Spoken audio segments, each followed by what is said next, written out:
Entonces vamos a ver que la hidatidosis o equinococosis es una zoonosis.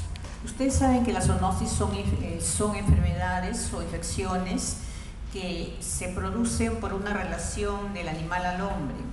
Y esta relación puede ser directamente a través del medio ambiente o como portadores, reservorios y vectores.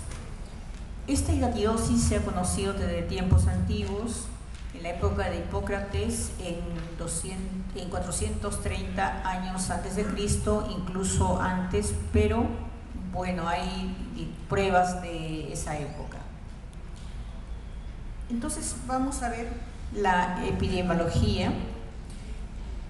Esta parasitosis es producida por el estadio larvario de la Taenia Echinococcus granulosus, que se enquista en el hígado con mayor frecuencia, luego viene en el pulmón y con menor frecuencia en otros tejidos del hombre y de diversos animales.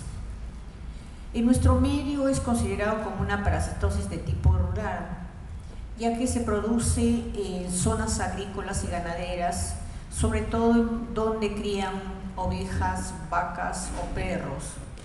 Las zonas de mayor endémicas en nuestro país son Puno, Junín, Arequipa, Huancavelica, Cerro de Pasco, que son zonas endémicas, como les mencioné. Y se ha reconocido también actualmente que existen en las zonas urbanas, como en Arequipa, Puno, Lima, Huancayo, por la gran incidencia que existen de pueblos jóvenes y pacientes migrantes también. Entonces, acá estamos viendo el ciclo vital de la hidatidosis, que ustedes lo deben saber mucho mejor que yo. Saben que se inicia cuando un perro infectado defeca. Este libera en el medio ambiente, en el piso, gran cantidad de huevos que están infectados. Estos huevos son ingeridos por las ovejas, cabras, vacas, y en el tracto intestinal de estos huéspedes, que son los huéspedes intermedios, los huevos se revientan, invaden la pared intestinal y alcanzan la circulación portal de estos animales. Posteriormente, en el hígado, la mayoría son filtrados por los sucesores hepáticos y de ahí pasan a la circulación sistémica, con lo cual ningún órgano queda inmune a la invasión, o sea, se diseminan a través de la circulación sistémica. El ciclo vital de este Echinococcus se completa cuando es ingerido por el perro. Nuevamente se vuelve, digamos, el ciclo y el perro lo ingiere, en cuyo intestino se transforma ya en un parásito adulto. Esta es la forma en que contagia al hombre. En las heces del perro hay decenas de huevecitos que quedan prendidos generalmente en el pelo que está al costado del ano del animal. Y ustedes saben que los perritos por instinto se lamen esa zona y tienen los huevecitos en la boca, o también a veces cuando los niños acarician al perro no determinan la zona en que lo van a acariciar, y esa es la forma en que se pasa al hombre. Entonces, por lo tanto, para que exista esta zoonosis tiene que haber tanto el hombre, el perro y un animal de ganado, ¿no? Entonces, eso es importante para cuando ustedes vean a una imagen en la placa radiográfica, siempre preguntarle si esta persona cría animales. Tienen que siempre ver si hay ese antecedente, porque si no lo hay, es bien difícil que ese paciente tenga una hidatidosis hepática o pulmonar. Entonces, en el hombre, ¿qué es lo que pasa? Los huevecitos del Echinococcus pasan al intestino y atraviesan la mucosa intestinal y por vía sanguínea y linfática llegan al hígado, que es el primer filtro. Es por eso que el hígado es el órgano más frecuente donde se presentan los quistes hidatídicos.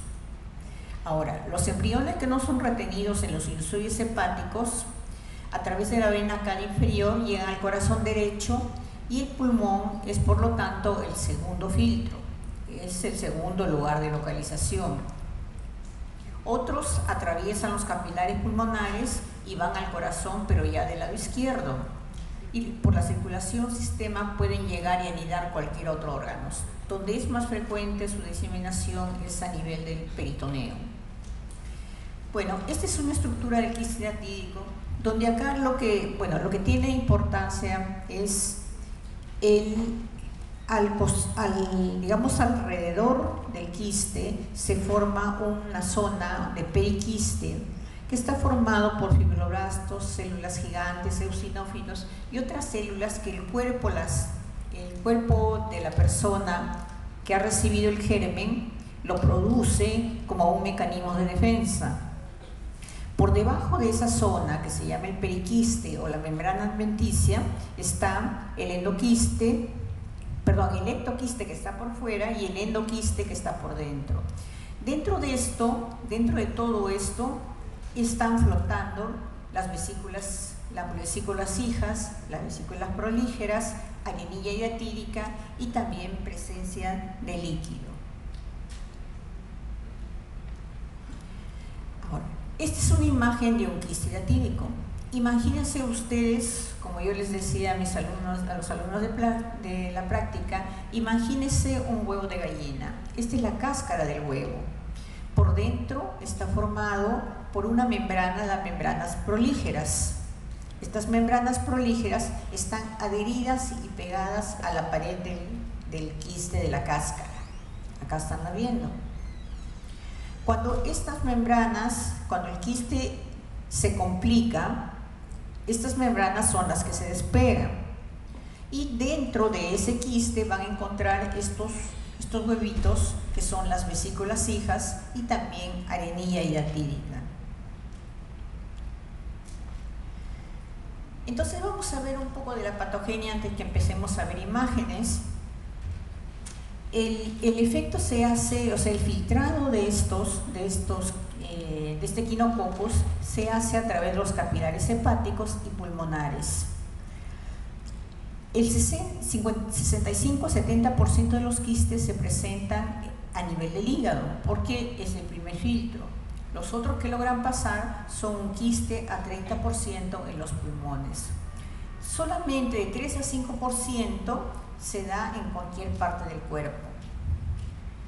Si vamos a ver la hidatidosis de tipo pulmonar, vamos a ver que es más frecuente en el lado derecho, en 53%, con tendencia a situarse más en los lóbulos inferiores, y más o menos un promedio también de 56%. Y dentro de los lóbulos inferiores están más en los segmentos de atrás, segmentos posteriores, o sea, el segmento 9 y 10 del lóbulo inferior, que vienen hacia los segmentos posteriores. Los mayor frecuencia se presentan como quistes únicos, aunque en nuestro medio también vemos la frecuencia de quistes múltiples es bastante alta, ¿no? ¿Por qué? Porque los pacientes son más descuidados y ya vienen solamente cuando hay complicaciones, ¿no?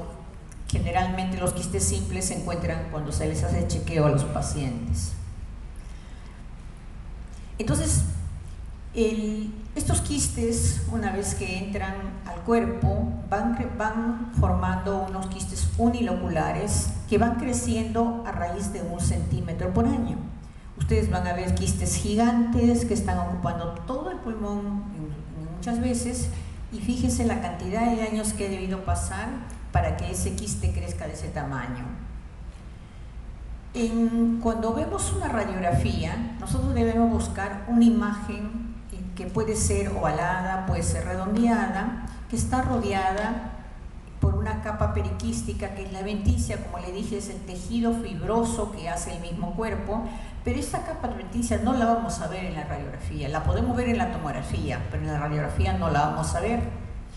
Como este quiste ocupa un espacio, va a ser un compromiso atelectásico al resto de tejidos que hay a nivel del pulmón, o sea, los tejidos que lo rodea, o sea, lo colapsa el tejido adyacente y también produce una reacción inflamatoria adyacente.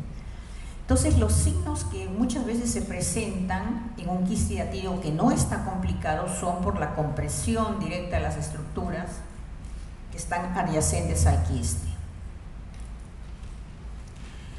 Ahora, y mientras sea un quiste simple, no nos va a dar ninguna sintomatología, pero ya la sintomatología la vamos a sentir cuando el quiste se rompa. El quiste puede romperse dentro del mismo quiste o puede romperse hacia afuera, hacia el pulmón. Cuando se rompe dentro del mismo quiste, lo hace a través de dos mecanismos. No se olviden que el quiste va creciendo y toma contacto con un bronquio, con una vía aérea. Entonces se produce la ruptura de esta placa adventicia del endoquiste y del exoquiste, y al romperse estas capas entra aire dentro de la lesión quística y expulsa a través del bronquio, se expulsa el contenido del quiste, y como esto queda, digamos, expuesto, generalmente con los días se infectan estas lesiones complicadas, ¿no? Quistes complicadas, para no estar repitiendo la palabra quistes cada rato. Otra de las formas de la ruptura se produce a través del periquiste, o sea, de la parte externa, una comunicación entre el bronquio y el espacio virtual que hay entre esa capa adventicia y el endoquiste. Solamente se genera una comunicación y se acumula aire alrededor del quiste, y la parte interna, que es el endoquiste, tiene a colapsarse. Otra de las formas, la forma más grave, y digamos que a veces está en juego la vida del paciente, es cuando el quiste se rompe, revienta, digamos, este huevito revienta y todo el contenido sale hacia el pulmón y por lo tanto va a producir una reacción anafiláctica inflamatoria intensa. También puede romperse dentro de la cavidad pleural, y esto dentro de la cavidad pleural, aparte que produce una reacción de tipo anafiláctica, también produce un pioneumotórax, o sea, se infecta. Ahora, otra de las formas es cuando los quistes crecen a nivel del hígado, por expansión crecen tan grandes, van atravesando el diafragma, rompen el diafragma y comprometen el lóbulo inferior del lado derecho. Ya es por ruptura, por crecimiento y ruptura del diafragma. Entonces, ¿cuáles son las manifestaciones que los pacientes van a sentir? Recuerden que este paciente es un paciente que ha ido creciendo 1 centímetro por año, se ha ido adaptando su cuerpo al crecimiento. Entonces, si el quiste diatídico es simple, no va a sentir nada, va a estar asintomático, o en el peor de los casos te sentirá una pequeña tos seca, que más que nada es por la compresión con las estructuras pulmonares adyacentes. Generalmente se encuentra el paciente, esto se encuentra en una placa, un hallazgo que se toma por otras cosas, otra condición, o por la tos seca, que es una cosa sin significado, que se lo toman, siempre y cuando el quiste esté sin complicar. Van a ver ahora en las siguientes fotos ustedes, o en las siguientes placas radiográficas, cómo puede crecer tanto y el paciente no sentir nada. ¿Qué pasa cuando el quiste diatídico se complica? Cuando ya se complica, el paciente, recuerden que el crecimiento de estos quistes está junto a un bronquio. Entonces se rompe la membrana adventicia, ¿y qué va a pasar? El paciente va a empezar con una tos muy fuerte, muy exigente. Cuando empieza a toser, elimina expectora, mejor dicho, una expectoración purulenta, más que mucosa, una mucosa un poco densa, salada. Y si se pone a ver, dentro de esa mucosa va a encontrar como unas bolitas pequeñitas que son las vesículas hijas que ustedes han visto. Ahí en la foto que les enseñé están grandecitas, pero cuando ustedes la ven son como cabecitas de alfiler. Entonces a veces ellos miran y ven que ahí están botando como unas membranitas en forma de cabecita de alfiler. Si van pasando los días y ese quiste no es tratado, se va a formar un absceso, se va a infectar porque es como un tejido abierto hacia el exterior. por lo tanto va a producir fiebre y tos ya con esputo mucopurulento y un cuadro séptico que puede muy fácil confundirse con absceso. Pero generalmente los pacientes, como la vómica que ellos hacen es de bastante cantidad, se asustan y generalmente por suerte van primero al hospital, ¿no? A una clínica. Entonces, ¿cuáles son los métodos que nosotros los métodos diagnósticos para poder ver una quiste hidatídico pulmonar? El primero y más fácil, la radiografía de tórax, que lo vamos a ver siempre se va a poder ver ahí, pero en caso de duda tenemos que tomarle una tomografía computarizada, un TEN helicoidal, una tomografía axial, ya no hay mucho ya. ¿Para qué? La tomografía nos va a permitir poder medir la densidad de esa masa o ese nódulo, porque cuando nosotros vemos en la radiografía vamos a ver una masa o un nódulo. Y la ecografía es útil, pero no para ver el quiste del pulmón. Recuerden que el primer filtro que ustedes tienen es el hígado, por lo tanto, en un porcentaje de 65-70%, esos pacientes que hacen un quiste en el pulmón van a tener también un quiste en el hígado. Entonces, para eso se les manda la ecografía, no porque nos ayude en el diagnóstico de hidatidosis pulmonar, sino para descartar que esto pueda existir a nivel del hígado. Pregunta de examen.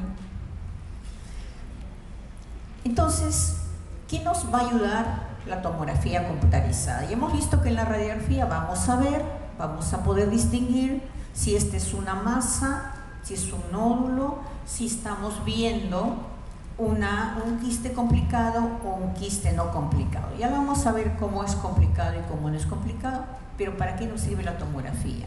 La tomografía nos sirve para poder diagnosticar realmente si esto es una masa quística, midiendo densidad. No se olviden que cuando nosotros vemos en tomografía una imagen, tenemos que medirle la densidad si es que no estamos seguros de qué cosa es. ¿Recuerdan cuál es la densidad del líquido? ¿Se acuerdan más o menos?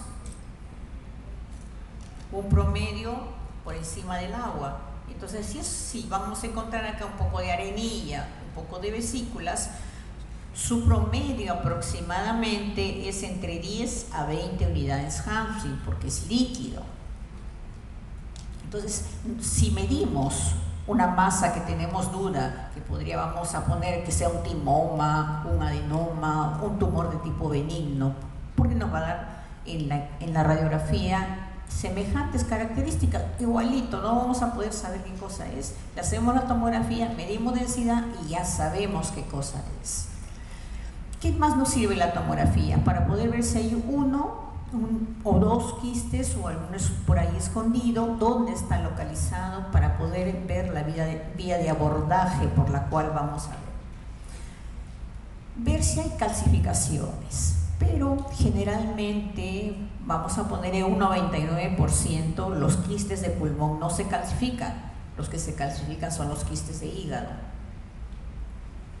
Nos va a poder ver también con qué órganos o qué otros, digamos, segmentos del pulmón está comprometido, para poder ver la vía de abordaje, como que puedan ustedes operar a ese paciente. Nos va a poder también seguir con el tiempo, con los años, el volumen de ese crecimiento. Si bien es 1 centímetro por año, pero con la tomografía vamos a poderlo medir mucho mejor.